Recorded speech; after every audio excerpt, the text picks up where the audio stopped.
Tenir bon dans la tempête. Alors, je ne sais pas qui parmi vous a déjà été dans un bateau où il y avait des grosses vagues, et même plus que des grosses vagues. Je ne sais pas quelles ont été vos sensations. On peut avoir le vertige, envie de se tenir au bastingage, ou peur d'être balancé dans l'eau froide, ou même envie de vomir. Il y a l'eau qui vous fouette le visage ou qui vous mouille entièrement. Et puis voilà une vague qui submerge tout. Tout ce qu'on veut, c'est tenir pour ne pas être jeté par-dessus bord, s'accrocher pour ne pas couler. Alors l'apôtre Paul nous décrit une situation où il a été matériellement dans la tempête. Actes 27, 13 à 20. Il exprime à la fois ce qui se passe, des faits, et ce qu'il a ressenti, lui et tous ceux qui étaient dans le bateau. Je résume l'histoire.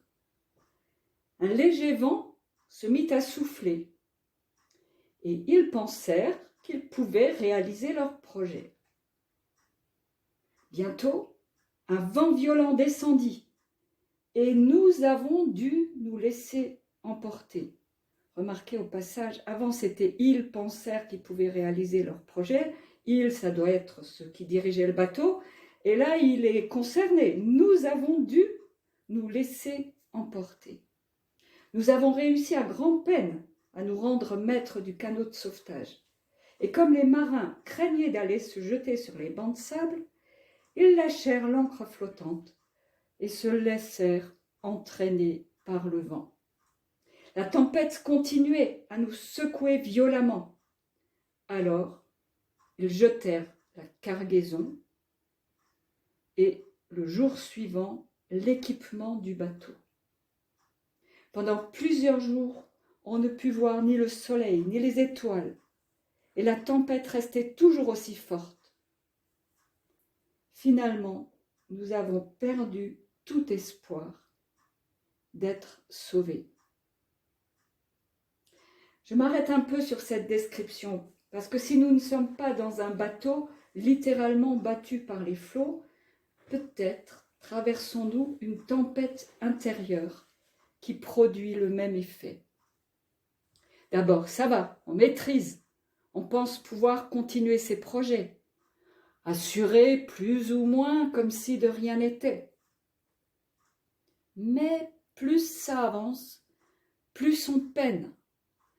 On se laisse entraîner par les vagues de circonstances qui nous submergent.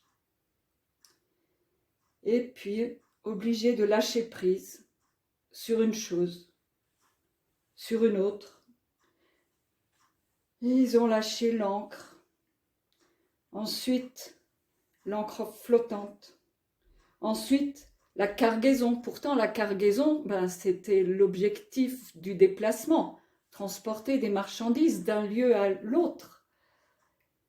Et pour finir, non seulement la cargaison, mais l'équipement du bateau, c'est-à-dire ce qui permet au bateau d'avancer. Lâcher ce qui semble essentiel, obligé de s'en séparer, juste pour survivre. Parce qu'on a perdu le contrôle, on est impuissant à maîtriser la situation. Et là, le texte termine par finir par perdre espoir. Et peut-être sommes-nous dans une situation où ça va jusque-là. On finit par perdre espoir. Espoir dans plein de choses. Alors, il y a différentes étapes dans la tempête. Il y a ce qui se passe en moi dans la tempête, avec la situation, un état des lieux, ma perception. Il y a ensuite ce qui se passe entre Dieu et moi, quel est l'enjeu de la tempête. Et puis après, il y a ce que produit la tempête, ce qui se passe au travers de moi quand il y a la tempête. Alors ce qui se passe en moi, ma perception, quand il y a ces circonstances, c'est peut-être au-delà de mes forces. Et dans un autre texte, Paul évoque ces situations extrêmes qu'il a traversées. 2 Corinthiens 1, 8, il nous dit « Nous ne voulons pas en effet vous laisser ignorer, frères et sœurs, au sujet de la tribulation qui nous est survenue en Asie, que nous avons été excessivement accablés, au-delà de nos forces, de telle sorte que nous désespérions même conserver la vie. » Alors quand Paul dit « je ne veux pas que vous ignoriez », ça veut dire que c'est important pour lui de montrer la limite qu'il a touchée du doigt. Et si lui, Paul, le grand apôtre Paul, a touché cette limite, pourtant c'était quelqu'un de spirituel, on pourrait dire, il avait la foi, il avait une mission. Comment se fait-il qu'il ait été dans cet état de désespérance? Eh bien oui, même Paul. Et peut-être s'il dit « je ne veux pas que vous ignoriez ça », c'est qu'il a été un humain comme nous et que nous pouvons aussi traverser des états de désespérance. Et je vous avoue que quand mon mari et moi, nous étions plus forts d'une tempête, du déchaînement des circonstances contraires, nous arrivions à peine à refaire surface et voilà une autre vague qui nous submergeait, j'avais la sensation que c'était trop et au-dessus de mes forces. Et alors tomber sur ce texte où Paul dit que c'était au-delà de toute mesure et qu'il était excessivement accablé, ça m'a fait du bien. Parce que lui aussi a ressenti ça, la crainte, l'impuissance, la fragilité. Et si nous ne sommes pas personnellement concernés par des situations de ce genre, peut-être sommes-nous témoins d'autres personnes qui sont comme ça, dans des circonstances de vie hors de contrôle, que ce soit des problèmes de santé, des conditions de vie, des relations, ou même la persécution. Nous sommes là, sans voix, impuissants. Dans la Bible, il y a d'autres textes qui nous parlent de ces situations. J'en prends un exemple. Psaume 55. « Ne te cache pas quand je te supplie. J'erre sans but, accablé d'inquiétude. Je suis troublé. L'angoisse me serre le cœur. Les terreurs de la mort pèsent sur moi. Je suis pris de crainte, de tremblement, submergé par l'effroi. » Alors peut-être vous allez me dire, oui, c'est quand qu'on passe à la suite, vite, la fin du psaume, la résolution, la louange. Tous les psaumes ne finissent pas par la louange. Et nous sommes tentés de vouloir évacuer la souffrance et faire comme les amis de Job, trouver une cause ou vite un remède. Et c'est vrai que quand on est dans la tempête, on n'a qu'une envie, c'est que ça se termine au plus vite. Ou bien quand on est témoin d'autres qui traversent une tempête, on attend avec impatience la réponse du Seigneur. Mais il arrive qu'il tarde et que l'épreuve se prolonge. Alors, l'étape incontournable, c'est est-ce que je vais accepter? Oui, c'est vrai, c'est là où j'en suis. Accepter, parce qu'en fait, il y a une autre option.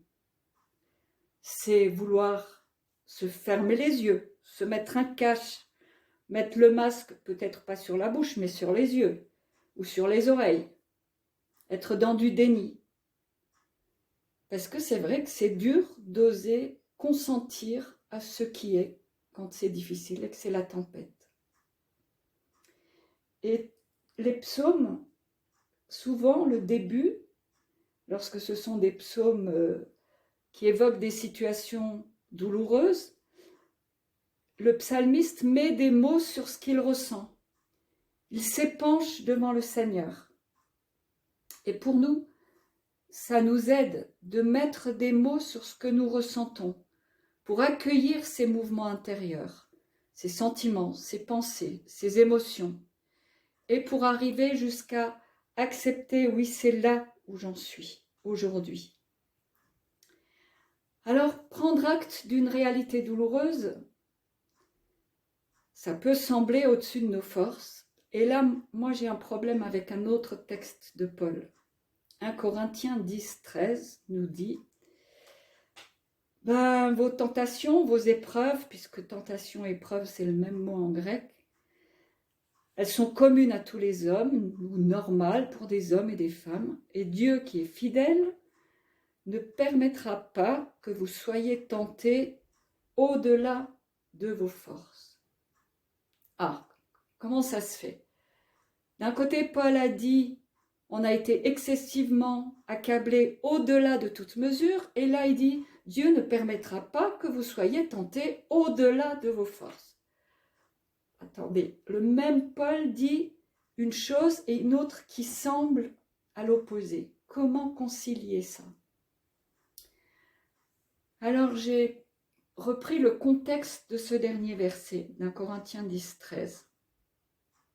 Un peu plus haut, Paul nous avertit de ne pas tolérer en nous de mauvais désirs. Il évoque tout ce qui peut prendre la place de Dieu, adorer des faux dieux, ne pas laisser Dieu être le premier dans notre vie.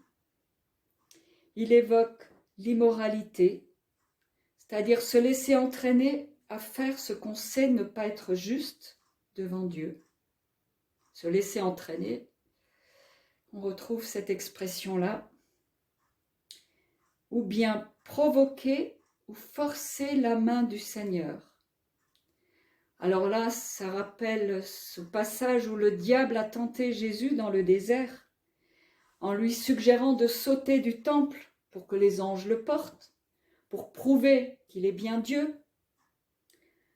Provoquer le Seigneur ou forcer sa main, ça voudrait dire vouloir dire à Dieu ce qu'il doit faire, comment il doit agir ou quand il doit agir pour prouver qu'il est bien Dieu ou pour prouver qu'il nous aime. Et c'est ne pas laisser Dieu mettre Dieu au-dessus de tout. Ou bien encore, 1 Corinthiens 10, 10, la tentation de se plaindre de son sort et de murmurer contre Dieu.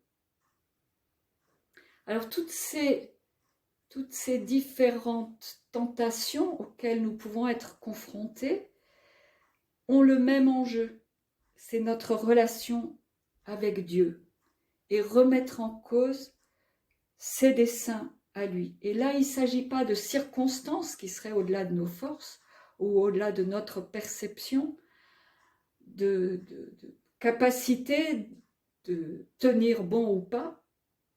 Il s'agit de l'enjeu, c'est notre relation avec Dieu. Est-ce que je le laisse être Dieu au-dessus de la tempête? Et là, on passe à notre deuxième grand point, c'est qu'est-ce qui se passe entre moi et Dieu au milieu de la tempête? Et d'abord, est-ce que je reconnais que Dieu est Dieu? Ecclésiaste 7, 14 nous dit, au jour du bonheur, sois heureux, réjouis-toi. Et au jour du malheur, c'est quoi la suite? Réfléchis. Car Dieu a fait l'un comme l'autre. Ou bien Ésaïe 47, je forme la lumière et je crée les ténèbres. Je donne la prospérité et je crée l'adversité. Moi, l'Éternel, je fais toutes ces choses. Alors, Dieu crée le malheur? C'est possible? Ça, nous avons du mal à l'accepter. Dieu n'est pas tenté par le mal, il n'y a aucune once de mal en Dieu, mais là, nous sommes face à un mystère de Dieu qui, tout en nous aimant, ne nous protège ni de la maladie, ni du malheur. Dieu qui n'est pas l'assureur qui nous garantit un contrat protection multirisque. Job 2,10. Nous acceptons le bonheur comme un don de Dieu. Alors, pourquoi refuser le malheur? Et dans ce nouveau malheur, Job n'a dit aucune parole qui offense Dieu. Et là, je fais référence à un livre de Marion Muller-Collard, Dieu le tout autre, qui met en lumière toute cette problématique de Job. Lamentation 3, 37 à 39. Qui dira qu'une chose arrive sans que le Seigneur l'ait ordonnée? N'est-ce pas de la volonté du Très-Haut que viennent les maux et les biens? Pourquoi l'homme vivant se plaindrait-il? Que chacun se plaigne de quoi? De ses propres péchés. Ça nous remet à notre juste place d'humain, avec une vraie humilité. Ecclésiaste 5.1, Dieu est au ciel et toi tu es sur la terre. Romains 9.1, ô homme, toi plutôt, qui es-tu pour contester avec Dieu? Reconnaître, accepter que Dieu est Dieu. Dieu est Dieu, il y a sa souveraineté et il y a tous ses attributs. Dieu est Dieu, il y a sa sainteté, il y a sa justice, il y a sa puissance, il y a le Dieu de l'éternité qui maîtrise le temps et nos temps ne sont pas ses temps. Et ça, c'est un peu tout ce qui nous paraît loin, auquel on n'a pas accès. Et en même temps, étonnamment, il y a le Dieu qui est proche, qui est là, au milieu de nos circonstances. Le Dieu qui sait, qui nous aime, qui est juste et bon. Alors c'est vrai que quand on est dans la tempête, dire Dieu est bon, c'est pas toujours facile. En même temps, Dieu reste un Dieu bon, un Dieu d'amour. Et si nous ne savons pas pourquoi Dieu permet, Job, on a le prologue, on sait quel était l'enjeu, on a la fin de l'histoire, on sait comment il y a eu un retournement de circonstances et ça s'est bien fini. L'enjeu sur nos vies et l'enjeu de nos tempêtes, on ne le connaît pas. Nous, on n'a pas le début et la fin de l'histoire. Mais Dieu a toute notre histoire dans ses mains. Et nous pouvons nous confier en lui parce que lui sait, parce que lui est Dieu. Lui seul est Dieu. Nous sommes humains sur terre, nous avons nos perspectives limitées, mais lui est Dieu. Alors, ce qui se passe entre Dieu et moi, je reconnais, j'accepte que Dieu est Dieu, et c'est un appel à la vigilance. 1 Corinthiens 10, 12, donc juste avant ce passage qui nous dit « Dieu est fidèle, il ne permettra pas que vous soyez tentés au-delà de vos forces », donc cet enjeu de la relation avec lui. Juste avant, il nous dit « Ainsi que celui qui croit être debout, qui se croit solide, prenne garde qu'il ne tombe. » Et là, il y a un autre passage dans les psaumes qui nous parle de ça, psaume 30, 6 à 10. « Je disais dans ma sécurité, je ne chancellerai jamais. Éternel, par ta grâce, tu avais affermi ma montagne. Tu cachas ta face et je fus troublé. » Ma montagne, comme les montagnes qu'on a autour de nous, et quand il y a des nuages qui passent, quand il y a le brouillard ou la brume qui cache tout, on ne voit plus ce qu'on a autour de nous. Comme dans la tempête, il y a eu plusieurs jours sans soleil et sans étoiles. Tous les repères sont perdus. Tu cachas ta face et je fus troublé. Éternel, j'ai crié à toi. Et c'est là que c'est déterminant. C'est crier à Dieu. J'ai imploré l'Éternel. Ça reste en relation, je reste en relation avec l'Éternel. Que gagnes-tu à verser mon sang, à me faire descendre dans la fosse? La poussière a-t-elle pour toi des louanges? Raconte-t-elle ta fidélité? Là, il exprime tout ce qu'il a sur le cœur. Écoute, Éternel, aie pitié de moi. Éternel, secours-moi. Et dans les psaumes, il y a beaucoup comme ça de cris, d'appels au secours. C'est un choix. Quand nous sommes amenés à lâcher le contrôle de nos sécurités, quand nous sommes confrontés à un profond dépouillement, tout ce qu'on peut essayer de mettre en place pour éliminer la fragilité, la vulnérabilité ou l'impuissance, tous nos substituts ne résistent pas. Comme si Dieu venait raser tout ce qu'on a essayé de construire patiemment, mais très bancalement pour tenir debout. Comme s'il déconstruisait ce qu'on a pu mettre à sa place, pour que notre soif d'être comblé ne trouve plus d'autre alternative qu'en lui, pour qu'il puisse s'établir plus profondément en nous. Et là, je cite Nancy Guthrie dans une de ses méditations. Tu peux te retrouver dans une situation qui requiert plus de foi, plus de persévérance, plus d'amour et plus de sagesse que tu n'as en toi-même.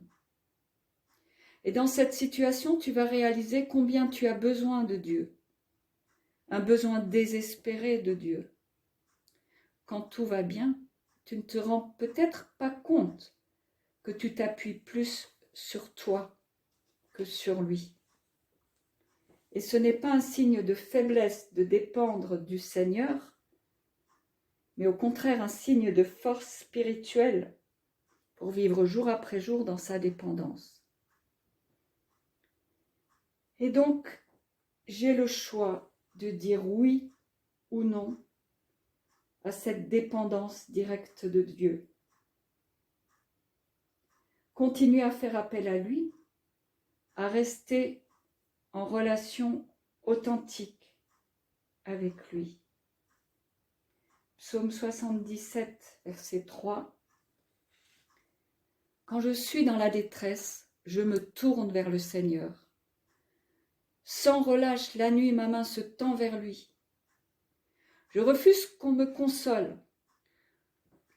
Et là, tous les bons conseils à bon marché, tous les versets un peu balancés, pardonnez-moi l'expression, n'importe comment, avec peut-être beaucoup de bonne volonté, c'est pas ça. Mais j'ai besoin d'une réponse du Seigneur en direct. Parce que même ma relation au Seigneur a été déstabilisée. Pas seulement moi, mes repères à moi, mais mon repère essentiel dans ma relation à Dieu. Et tout c'est pourquoi. Pourquoi, Seigneur, te tiens-tu éloigné? Pourquoi, un psaume dit, pourquoi te tiens-tu là, croisé les bras, à ne rien faire? C'est ton honneur qui est en cause. Dieu défend ta cause. Et quand moi je suis témoin à côté, je ne sais pas quel est le temps de Dieu pour donner des réponses. Et si je veux donner des réponses toutes faites, trop rapides, ça peut même être contre-productif. Le choix, c'est dire oui à cette dépendance directe de Dieu. Rester à l'intérieur du lien avec lui et lui dire tout ce que j'ai sur le cœur. Alors ça comprend tous les doutes, tous les pourquoi, tout ce qui m'habite, mais je viens vers lui pour le lui donner. Et c'est là que, psaume 77, il y a cet appel au Seigneur, et à un moment donné, il y a le tournant. Il dit, mon mal vient de là, la droite du Très-Haut n'est plus la même. Tout d'un coup, il a conscience, c'est où le nœud? Et c'est pour ça que c'est important d'exprimer les choses parfois, de le mettre par écrit, pour arriver à ce point tournant névralgique. C'est quoi mon mal? C'est quoi qui coince finalement dans ma relation avec Dieu? Et là, il a cette impression, psaume 77, que Dieu n'agit plus comme avant. Ça peut être plein d'autres raisons.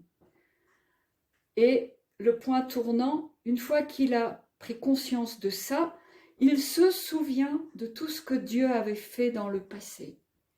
Et il fait appel à toutes les interventions de Dieu dans l'histoire du peuple d'Israël. Et nous pouvons faire appel à toutes les interventions de Dieu dans nos vies.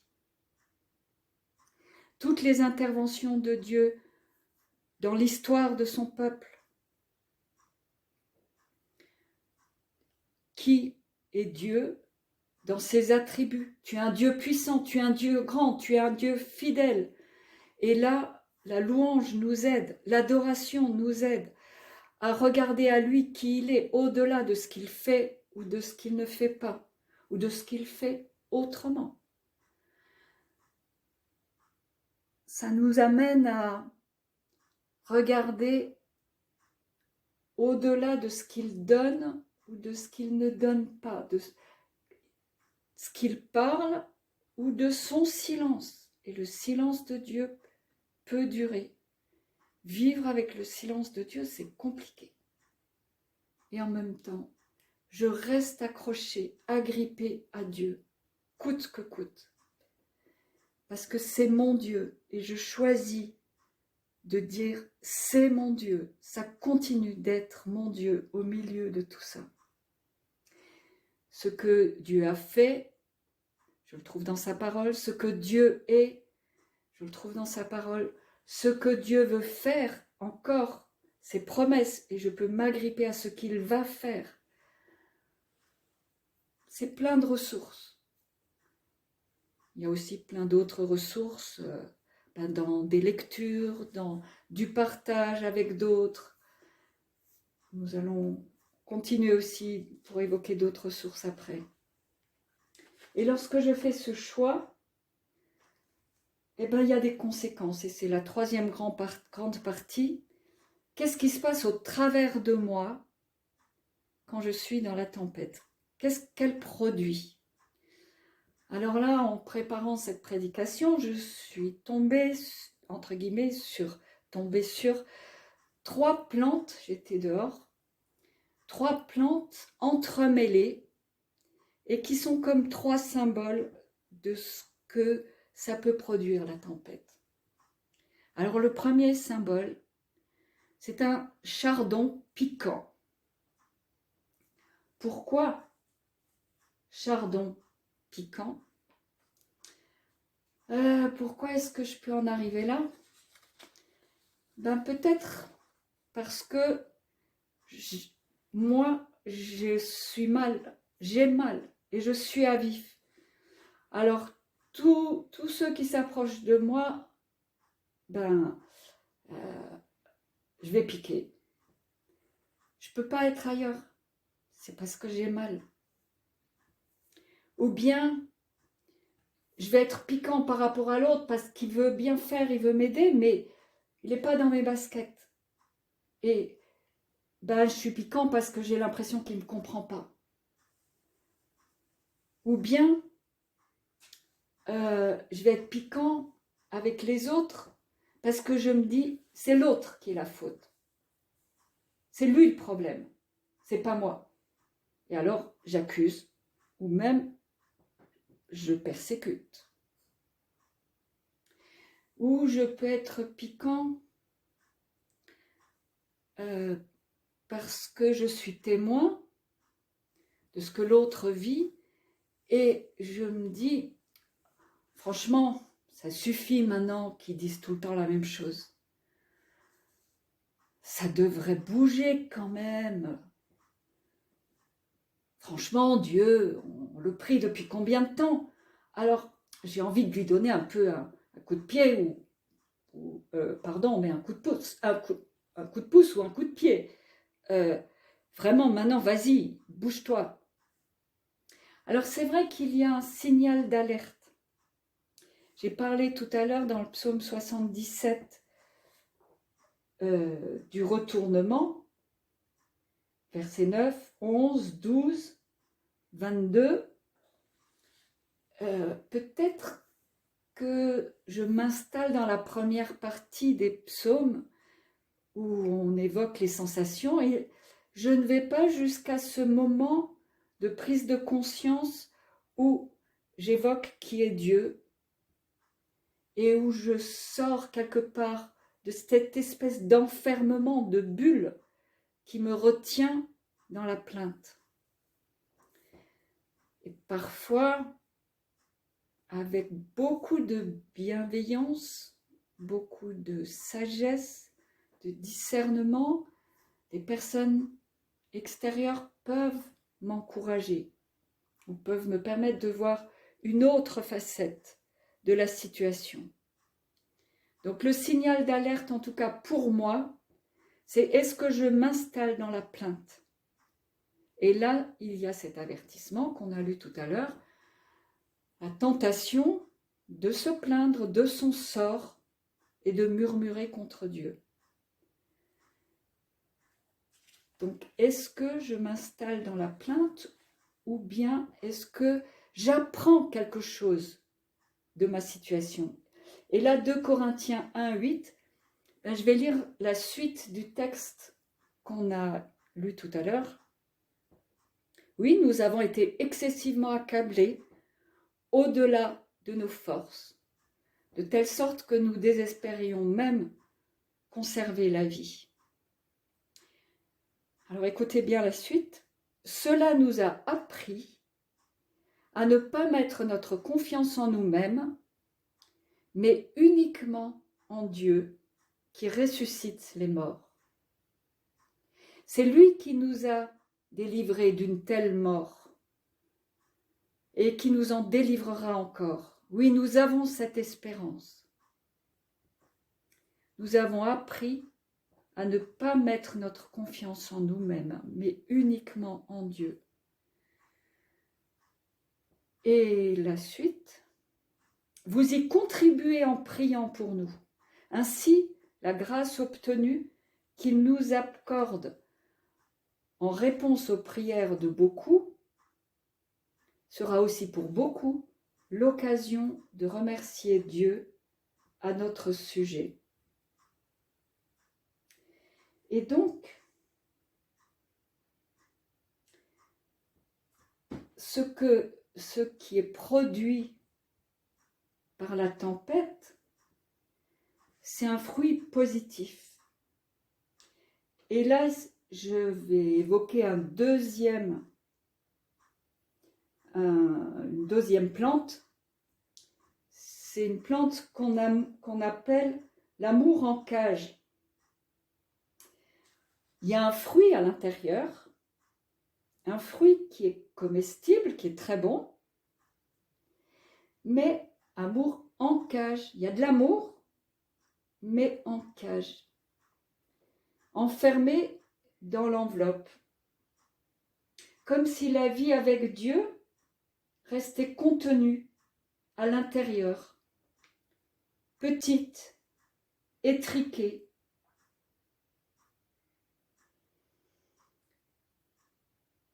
Ou bien, il y a encore une autre plante qui est une tige porteuse de graines. Donc, dans cet apprentissage à mettre Dieu au centre, à dire oui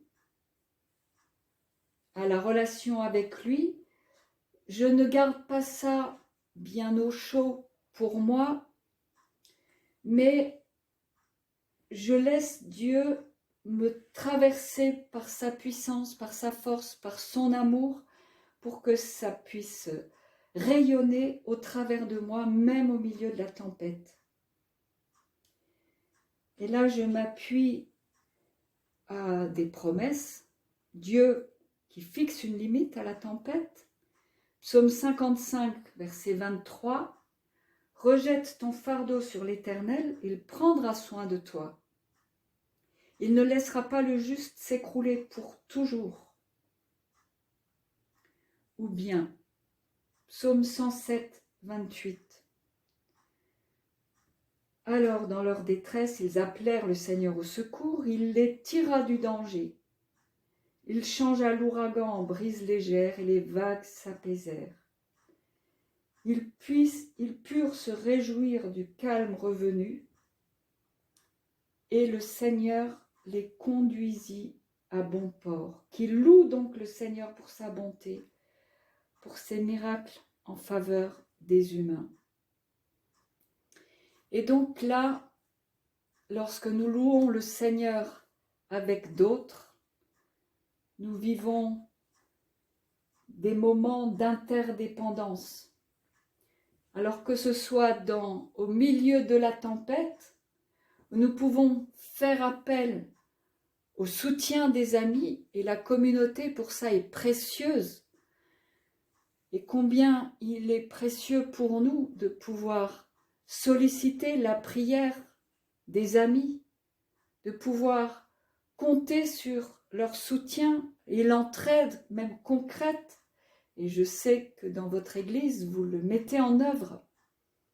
Et nous en avons bénéficié, notre famille, et nous en sommes tellement reconnaissants.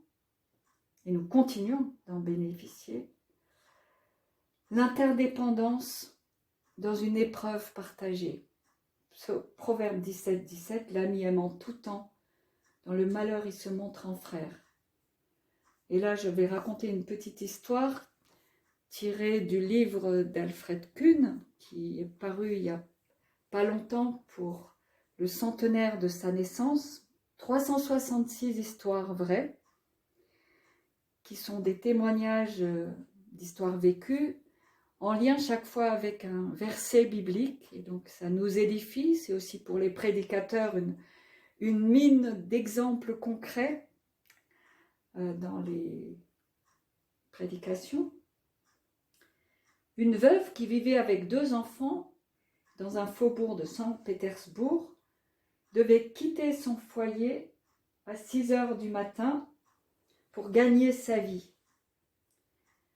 Un jour, elle donna le reste du pain aux enfants et leur dit : « Si le soir descend, n'ayez pas peur. Priez le Seigneur Jésus, il vous protégera. » Elle partit donc, mais au cours de la journée, elle pensa souvent à ses enfants et pria pour eux. Une terrible tempête se déchaîna. Les vagues de la mer déferlèrent sur le rivage, de sorte que plusieurs maisons furent emportées, et l'eau pénétra aussi dans la maisonnette de la veuve. Alors, dès que son travail fut terminé, elle courut chez elle. La maison était encore debout. Elle ouvrit la porte, et que vit-elle ? Ses 2 enfants dormaient paisiblement enlacés sur la table. Elle les embrassa et pleura de joie en constatant qu'ils étaient sains et saufs. Lorsque les enfants ouvrirent les yeux, elle leur demanda : « Mais qui donc est venu à votre secours ? » ?»« Maman, c'est le Seigneur Jésus. Tu nous avais dit de le prier. » Alors lorsque l'eau est entrée dans la maison, nous avons grimpé sur une chaise, et puis de là sur la table. L'eau montait de plus en plus, de sorte que la table s'est mise à flotter et nous a portés jusqu'au plafond.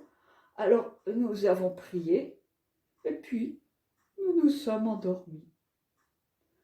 Ah, quelle intervention de Dieu! Cette veuve faisait confiance à Dieu, elle était dans la dépendance de Dieu. Et elle était dans l'interdépendance avec ses enfants. Elle priait sans cesse pour eux. Et nous voyons que ça porte des fruits. Ça nous encourage.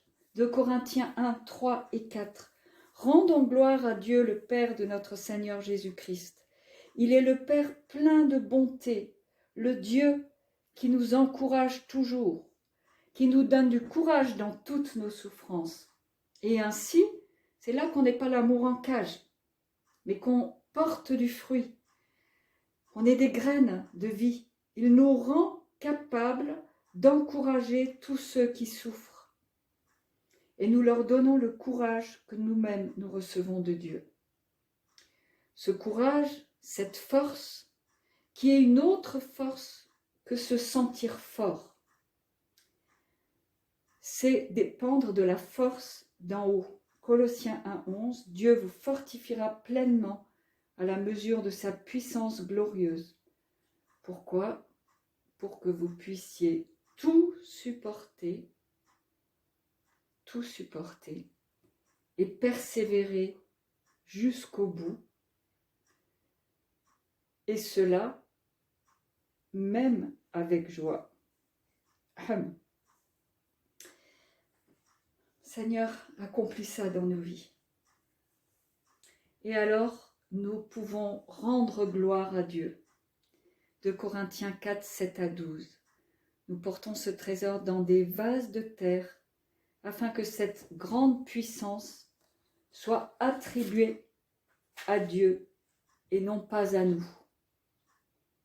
Rendre gloire à Dieu, et nous avons une perspective au-delà du visible. 2 Corinthiens 4, 16 à 18, c'est la suite du même passage. C'est pourquoi nous ne perdons pas courage. Et lors même que notre homme extérieur se détruit, notre homme intérieur se renouvelle de jour en jour. Et on ne voit pas seulement ce qu'il y a aujourd'hui. Nos légères afflictions du moment présent produisent pour nous, au-delà de toute mesure. Tiens, on la retrouve cette expression, au-delà de toute mesure.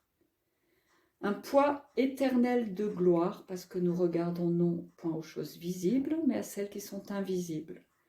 Car les visibles sont passagères et les invisibles sont éternels. Alors, nous aspirons à une couronne qui ne se flétrira jamais. 1 Corinthiens 9, 25. Et nous finissons par cette promesse, Jacques 1, 12.